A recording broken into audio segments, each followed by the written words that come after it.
Hello, praise the Lord, God bless you all. परमेश्वर आप सबको बहुत आशीष दे। मेरे पास बहुत से लोगों के कॉल आए और वो मुझे ये कहते हैं कि तुम प्रचार क्यों करते हो, यीशु मसीह का प्रचार क्यों करते हो, है ना। तो मुझे ये कहते हैं, बार बार ये सवाल मुझसे पूछा जाता है, तो आज मुझे लगा कि इसका जवाब देना चाहिए।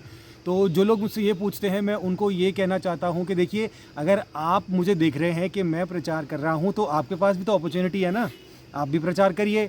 मैं आपको अपनी किताब देता हूँ, आप मुझे अपनी किताब दीजिए, है ना। हम दोनों एक दूसरे की किताबों को पढ़े और ज्ञानवर्धन करें। ज्ञान बढ़ रहा है ना, आपका ज्ञान बढ़ रहा है, आपको ये पता लगेगा कि बाइबल के अंदर क्या लिखा है, मुझे ये पता लगेगा कि आपकी किताबों के अंदर क्या लिखा है ना। तो आपके पास भी तो ऑप्शन है, आप प्रचार से डरते क्यों हैं, है ना। लोगों को देने दो, अगर हमारे पास कुछ गलत है तो लोग उसको पढ़ के जान जाएंगे कौन अच्छा है कौन बुरा। उनको चुनाव का मौका तो दो, है ना। डर क्यों रहे हो, लोगों को मार क्यों रहे हो, सता क्यों रहे हो।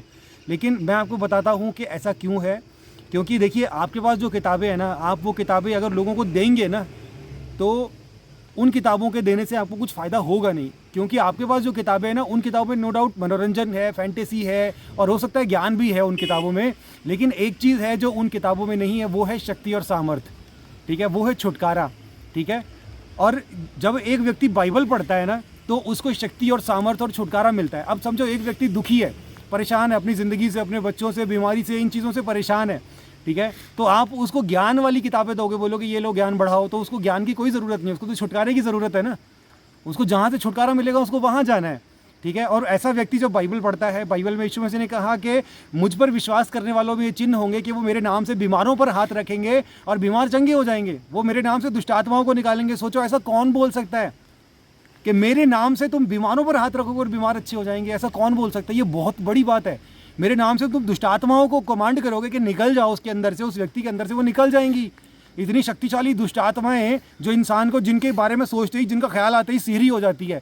और जब हम यीशु मसीह पर विश्वास करने लगते हैं तो हम सीरी नहीं, हम एकदम विश्वास से भर जाते हैं और कमांड करते हैं, उनको हुक्म देते हैं कि निकल उसके अंदर से, और वो मानती है हमारी। ऐसा कौन कर सकता है। ये शक्ति और सामर्थ्य ज्ञान से नहीं मिलती है, ये प्रभु यीशु मसीह से मिलती है। तो इसलिए आप डरते हैं कि लोगों के पास बाइबल पहुंच गई तो उन्हें पता लग जाएगा कि भैया शक्ति और सामर्थ और अधिकार और छुटकारा और प्रेम, सच्चा प्रेम, वो सिर्फ यीशु मसीह के पास है। तो आप ये नहीं दे सकते। इसलिए आप लोगों तक बाइबल पहुंचने से रोकने के लिए उनको मारते हो, उनको डराते हो, धमकाते हो, इस तरह की एक्टिविटीज़ करते हो कि वो डर जाएं और ना काम करें, ना प्रचार करें। वरना प्रचार से क्या दिक्कत है, प्रचार करने दो ना। अगर किसी के पास कोई बुरा प्रोडक्ट है और वो उसका प्रचार कर रहा है तो जनता यूज़ करके खुद ही समझ जाएगी, ठीक है ना। पिछले 2000 साल से यीशु मसीह के संसार में आने के बाद से प्रेरितों ने जो सुसमाचार प्रचार का काम शुरू किया, वो तब भी चल रहा था, तब भी सताव हुआ उनको, अब भी चल रहा है, अब भी सताव हुआ, और तब से लेकर मसीहत आज तक निरंतर बढ़ती ही जा रही है। संसार में सबसे ज़्यादा तेज़ी से ग्रोथ करने वाला जो है प्रभु यीशु मसीह के फॉलोअर्स हैं, अनुयायी हैं। मैं देखो, मैं एक हिंदू बैकग्राउंड से आता हूँ, लेकिन गली गली घूम के लोगों के पास जाके मैं यीशु मसीह का सुसमाचार प्रचार कर रहा हूँ। मुझे क्या पड़ी है भैया, मैं क्यों कर रहा हूँ, मेरे को क्या, कौन से मतलब। आप सोचो कि अगर आप ये कहते हो कि मुझे पैसा मिलता है, तो मुझे अगर पैसा मिलेगा तो उन पैसे को करूँगा क्या, अगर मैं उनको एंजॉय नहीं कर सकता। आपको, एक साधारण व्यक्ति को अगर पैसा मिलेगा तो वो क्या करेगा उस पैसे का, वो जाके अय्याशियाँ करेगा, और क्या नाम उसका, जुए में उड़ाएगा। आमतौर पर यही आता है ना हमारे दिमाग में, बुराई आती है। तो सोचो ना कि मैं उस पैसे को लेके करूँगा क्या, अगर मैं गली गली घूम रहा हूँ, सड़कों पे भटक रहा हूँ और ना रास्ते नाप रहा हूँ, तो मैं फ़ायदा क्या मुझे उन पैसों का। तो भैया, पैसे वाली कोई बात नहीं है, ये सच्चा प्रेम है जो प्रभु यीशु मसीह से हमें मिलता है। और हम उस प्रेम के लिए इतने दीवाने हो जाते हैं, उसकी सच्चाई के ऐसे दीवाने हो जाते हैं कि हम जान तक देने को तैयार हो जाते हैं। कोई भी इंसान पैसे के लिए काम तो करेगा, लेकिन जान देने के लिए कभी तैयार नहीं होगा।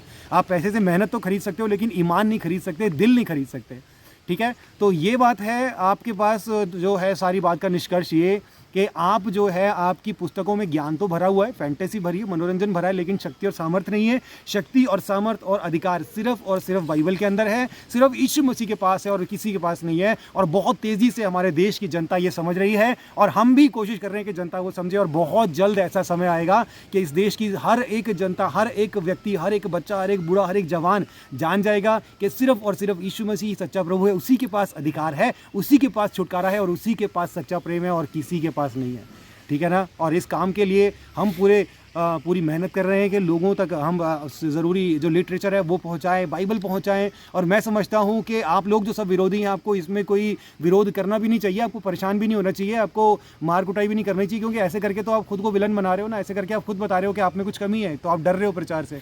तो ऐसा मत करिए, उससे आप ही का नुकसान है, ठीक है। आप बोलो आप अगर अपने आप को अच्छा मानते हो, अपने आप को अच्छा साबित करना चाहते हो, तो उनको बोलो कि हम सबसे अच्छे हैं, तुम जाओ खुलेआम में प्रचार करो, हम तुम्हें पूरी छूट देते हैं, हम तुम्हें सुरक्षा देंगे। और देखना कि जब लोग बाइबल पढ़ेंगे तो वो जान जाएंगे कि तुम अच्छे नहीं हो, बाइबल अच्छी नहीं है, हमारी किताबें अच्छी हैं, है ना। तो ये करना चाहिए। तो ये है निष्कर्ष, ये कि बाइबल ही एकमात्र शक्ति, सामर्थ्य और अधिकार की पुस्तक है। और हर एक व्यक्ति जो मुझे इस वक्त देख रहा है, चाहे वो यीशु मसीह पर विश्वास करने वाला है चाहे नहीं, मैं उनको कहना चाहता हूँ कि अगर आपके पास बाइबल है तो उस बाइबल को पढ़िए, उसका सार ढूंढिए। और अगर आपके पास बाइबल नहीं है तो आप उसको लीजिए, उसको पढ़िए, और आपको पता चलेगा कि प्रभु यीशु मसीह आपसे कितना प्यार करते हैं। ठीक है, गॉड ब्लेस यू।